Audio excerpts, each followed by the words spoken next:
Hey, welcome back to Off the Grid. Karen and I are going to show you a quick hack for how to start a fire without using newspapers or artificial fire starters.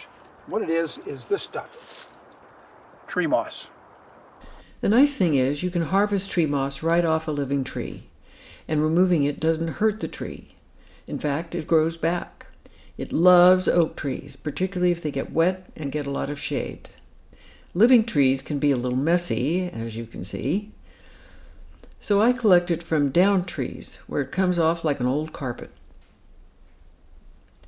and from cut rounds before Grid splits them for firewood. I've even collected lace lichen or Spanish moss, but it's not as dense. Once you've gathered your moss, there are 3 steps you've got to follow. The first is to make sure it's completely dry. You can leave it inside, you can set it near your fireplace. But when it's dry, when you crush it, it'll be crunchy. It's got to be dry or you're just going to get a lot of smoke when you try to light it. The second thing is you've got to break it up. It seems sort of fluffy, but you've got to break it up even more. So there's lots of air that can get to this when you light it off.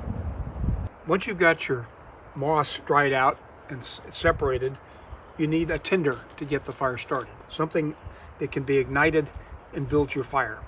You've got to use very small sticks. Not the normal size you might use if you had newspaper or a fire starter, something much smaller. So you lay this on top. You ignite it and then you begin building your fire. Now this is a tray of the tree moss that we've dried under our fireplace. Rather than light it off there, I'm going to set it out here in our outdoor fire pit. And remember I said you need to break it up real good so it gets lots of air in it, like that. Make a big pile. And we'll see how it lights off. Just use some of it. Here we go. I'm gonna get my lighter to work.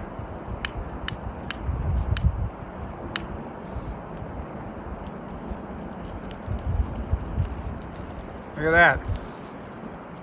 That's a fire starter. That's the theory. Now let's put it into practice.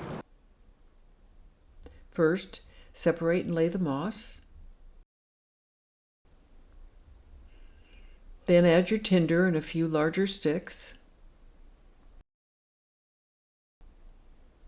Light it and voila, you have a fire. Now for us, this worked really well a few weeks ago when we got snowed in here. We couldn't get out. We ran out of our newspaper that we brought in. We ran out of the lint we used to start a fire, and we didn't have any fire starter sticks left. We tried this hack and it worked.